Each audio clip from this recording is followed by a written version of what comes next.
Hello there, good evening and welcome. This is Abuja Dispatch, a program where we try to bring to your living rooms those events, issues, and indeed those characters that have shaped the socio-economic landscape of the federal capital city, Abuja, in the last 1 week. Adegboyega Arogbodo is my name. Let's start off with those stories that have made up the headlines in the last 1 week.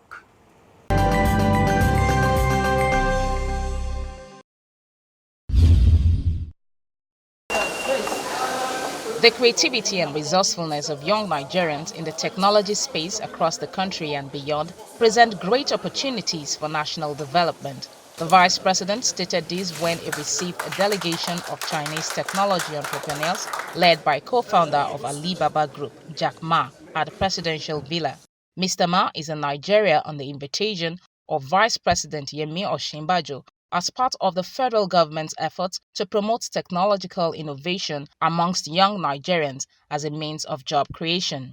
According to the VP, government must provide the infrastructure for the purposes of enabling entrepreneurs to do more effective business. Earlier in his remarks, Mr. Jack Ma, who made very commendable remarks about Nigerian entrepreneurs, said he had always looked forward to visiting the country. He said his company was working on promoting technological innovation in the areas of e-infrastructure, entrepreneurship, e-governance, education in Nigeria and other African countries. Mr. Ma disclosed that 4 Nigerian technology entrepreneurs are among top 10 African entrepreneurs to be supported by Alibaba Group.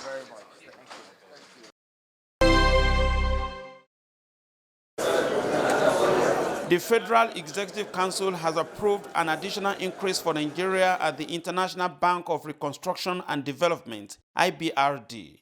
Prior to now, Nigeria held 16,187 shares at the IBRD, but after a capital increase was adopted last October 2018, an additional allocation of 3,230 shares was allocated to Nigeria, both for general and selected capital increases. The total value of the shares is in the sum of $50.6 million. This additional subscription has become necessary to strengthen the country's position and enhance our voice in the global architecture. On the state of budgetary allocations for Nigerian rules, the Minister of Finance, Budget and National Planning said a chunk of the 2019 budget has been spent on infrastructural projects in power, works, housing, and transportation sectors. She said the government has introduced some measures that have seen private sector participants getting involved in road construction. One of these measures is the Road Infrastructure Tax Credit Scheme that Mr. President approved by executive order this year. So far, there are 17 companies that are carrying out 19 roads across the 6 geopolitical zones in the country. The Nigerian Senate has summoned the Controller General of the Nigerian Customs Service over the directive to stop supply of petroleum products to filling stations within 20 kilometers of the nation's borders. In a motion moved by Senator Odebiyi Tolulope from Ogun State, the Senate described the customs directive as a knee-jerk approach to a modern problem. As a temporary palliative measure, the Senate also asked the Nigerian Customs to ensure a steady supply of petroleum products through identified suppliers and registered filling stations. President of the Senate, Ahmed Lawan, stressed the need to engage with customs authorities in the country for a holistic policy approach in the best interest of Nigerians. The upper chamber called on the customs boss to urgently explore usage of modern technology in tracking and scheduling petroleum trucks that undertake business along Nigerians' border towns. Distinguished honorable colleagues, the House of Representatives has mandated the Committee on Niger Delta Development Commission to investigate and advise the House on the legality behind the creation of an interim committee to run the affairs of the Commission. The Minister of the Niger Delta Affairs, Godswill Akpabio, had inaugurated a 3-man interim committee to run the affairs of the Commission, barely 5 hours after the Senate Committee on Niger Delta finished screening President Muhammadu Buhari's nominees. In a motion under matter of public importance on urgent need to stop the illegality of the NDDC, Honorable Osai Nicholas said the law establishing the commission provides that the management shall be the responsibility of its governing board. The lawmaker raised concern over the inauguration of an interim management team to midwife the commission in spite of President's nominees being confirmed by the Second, Senate. the motion. The federal government has reaffirmed its commitment to driving the country's economic development through Trans-Saharan road networks. At the 70th session of the Trans-Saharan Road Liaison Committee meeting in Abuja, the Minister of Works and Housing, Babatunde Fashola, said Nigeria attached great importance to the development of Trans-Saharan highways, adding that tremendous progress has been recorded on various road projects. The minister said, as a way to avoid funding gap associated with the execution of the roadworks, special funding consideration has been committed to the construction by the federal government. Secretary General to the Trans-Saharan Road Liaison Committee, Mohammed Ayadi, lauded efforts of member countries for their roles since the inception of the committee. The Pan-African Highway project would encourage the integration of 37 regions in Africa and also connect 74 urban centers and 60 million people across 6 countries who are members of the Liaison Committee.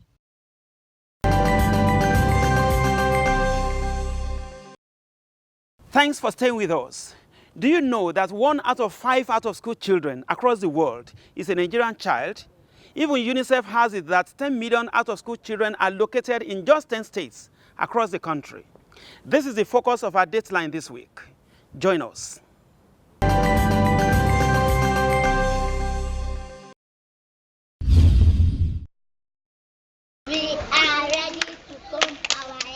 Even though primary education is officially free and compulsory, about 10.5 million of the country's children aged 5 to 14 years are not in school. Only 61% of 6 to 11 years old regularly attend primary school, and only 35.6% of children aged 36 to 59 months receive early education. What it shows is that the country, as it were, may be joking with its future.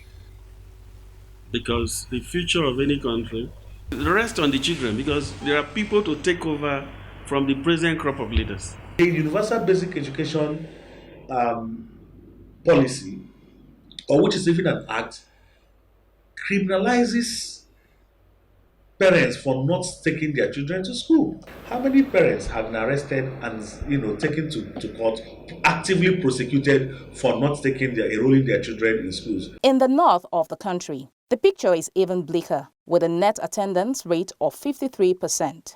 Getting out of school children back into education poses a massive challenge. Issues like geography and poverty is an important factor in the pattern of educational marginalization.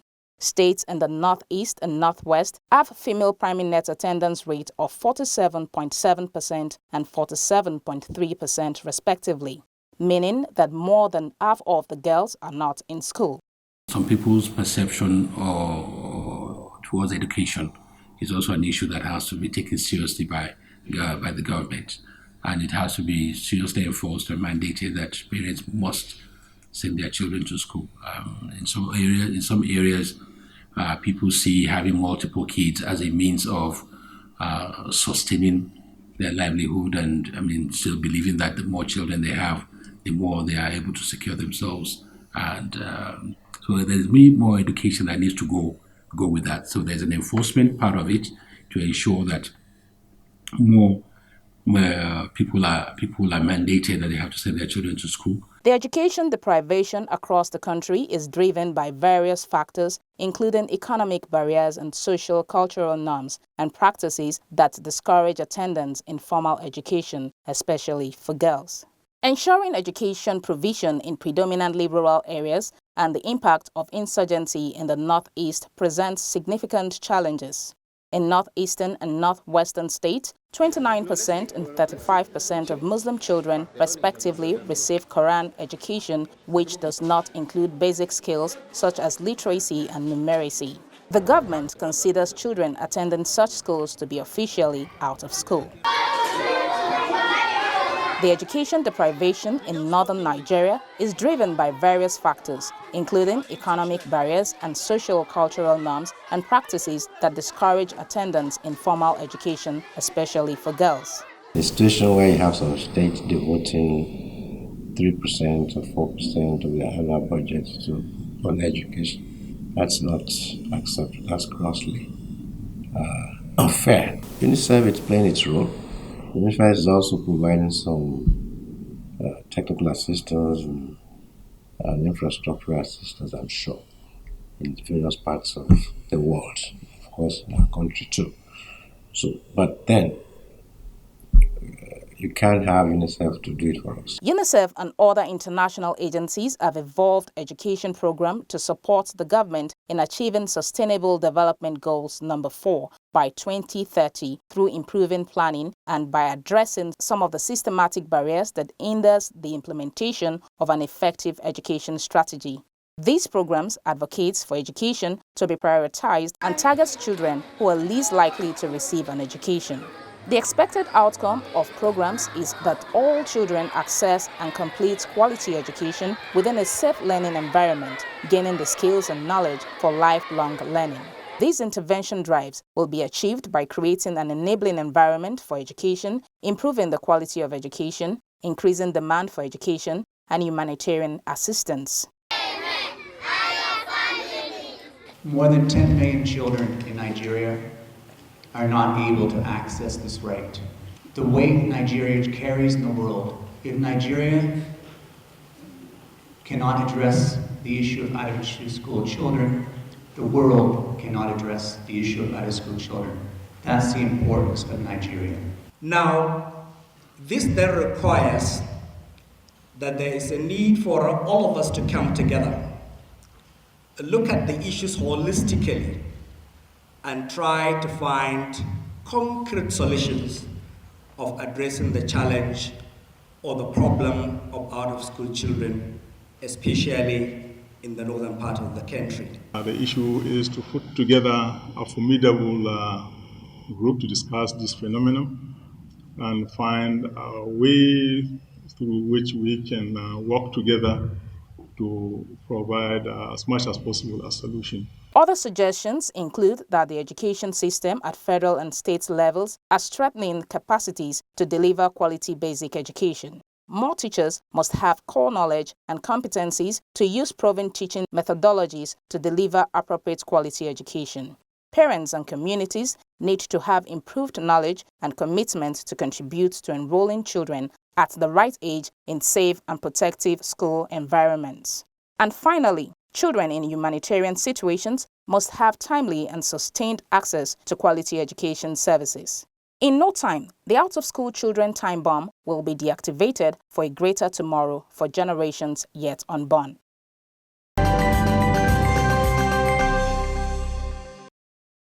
Welcome back. Recently, the Joint National Assembly agreed on a special document they called the Legislative Agenda for the 9th Assembly. 5 months down the line, how committed are these federal parliamentarians to the crux of this agenda? That is our focus on Split Views this week. Stay with us.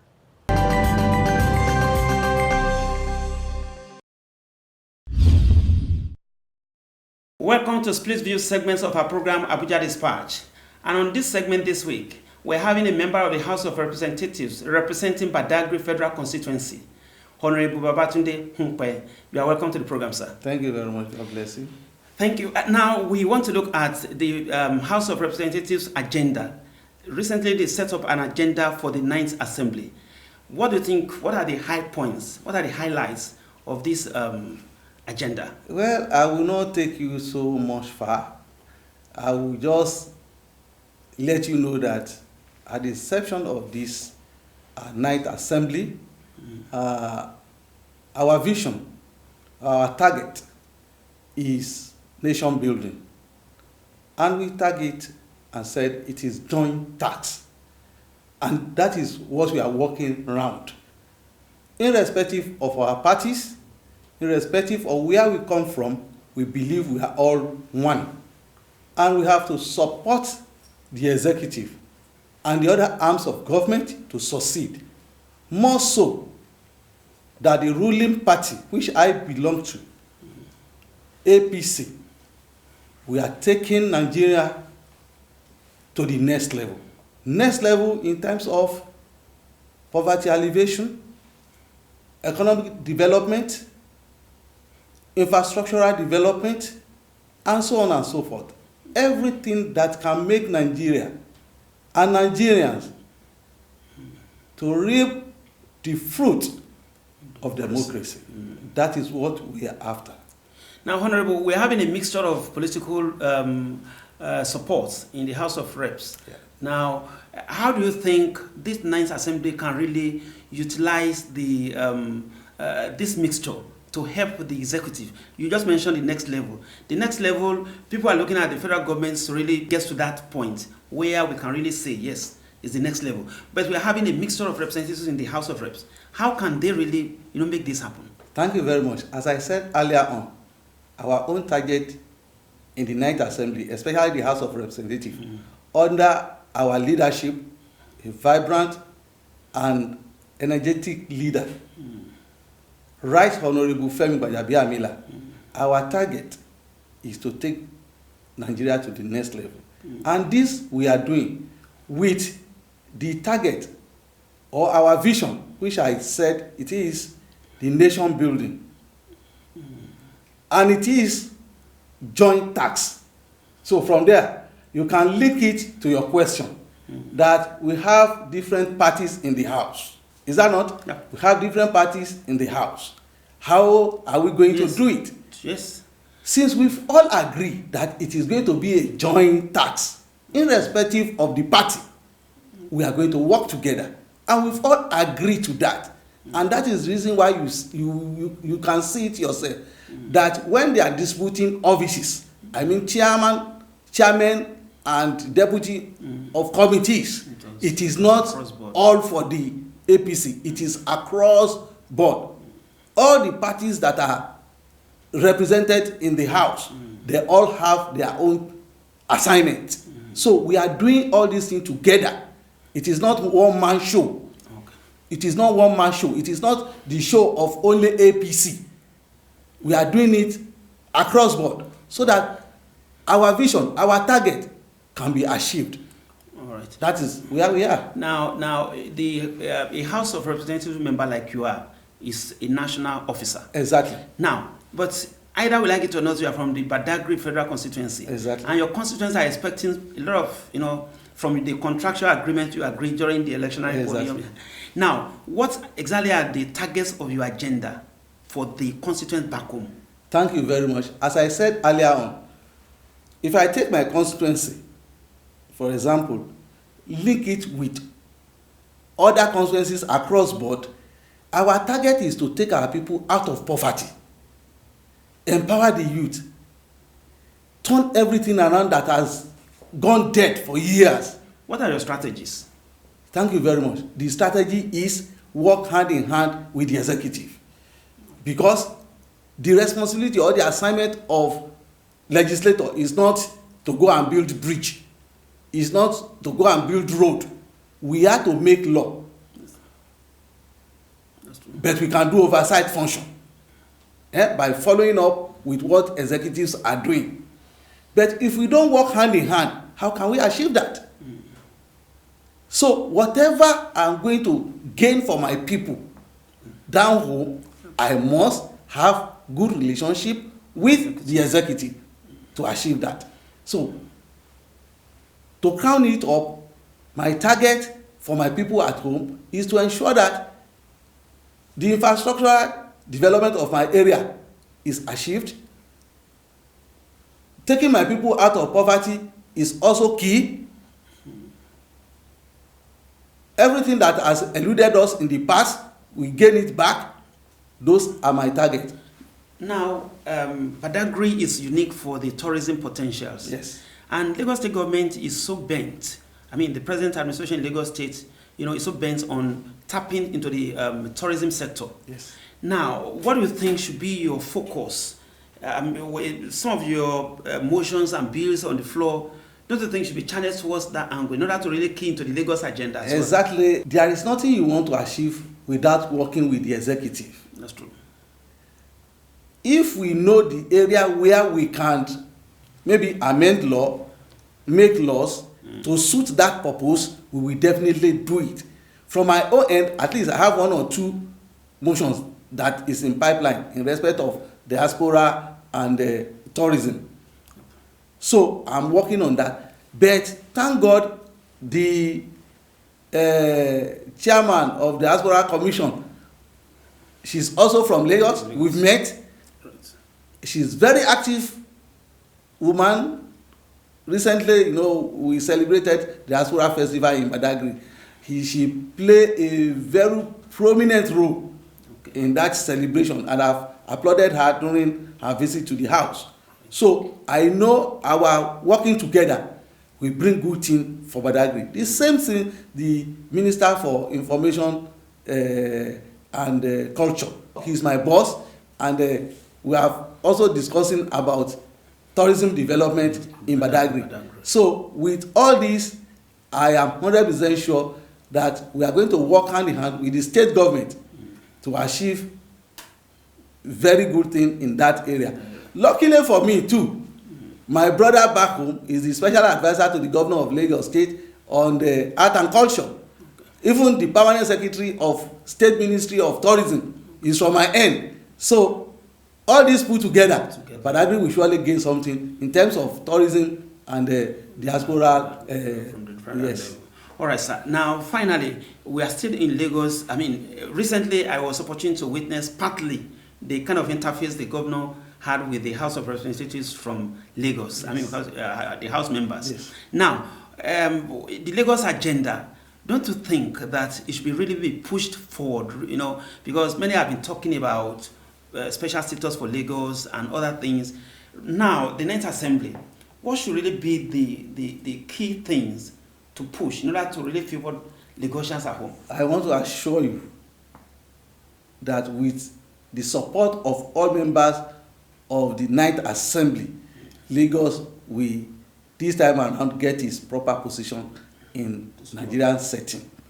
As I said, and our speaker always say it at every functions or forum that we find ourselves in, that it is not only Lagos agenda now. Yes, we are from Lagos. We will do everything possible to ensure that we have our own place in Nigerian setting. I mean Lagos. Yes. But it's a joint task. We can't do it alone without other members. Yes. So with our cooperation and relationship with other members in the House, I am 100% sure that we will get to where we are going. So, and Lagos will have its rightful place in Nigerian setting. You've really spoken well, sir. Thank you very much for coming. Thank you. God bless you.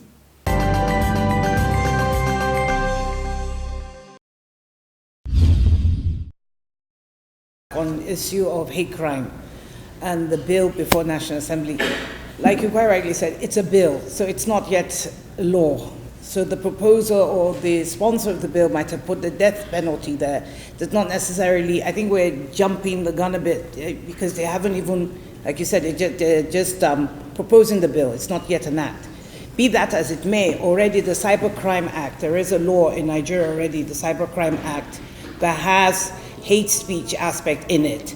The reason, I'm not privileged to know the sponsor of the particular bill that you mentioned, but we do have there is a law in Nigeria, Cybercrime Act. I think I stand to be corrected. I think it was passed in 2014, 2015. I'm not particularly sure, but there is an act. There is a law that takes care of, because cybercrime now is a major issue, and as you know, even or internationally, world over, everybody's concerned about it being the new frontier to fight crime. Yes, so hate speech is within that cybercrime aspect. Perhaps they want to extend it.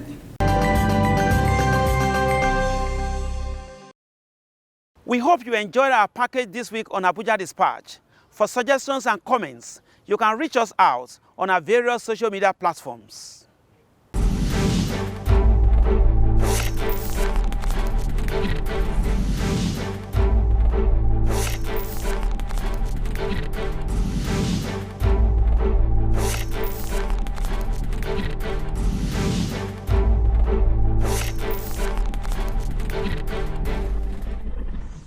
Thanks for staying with us on Abuja Dispatch this week.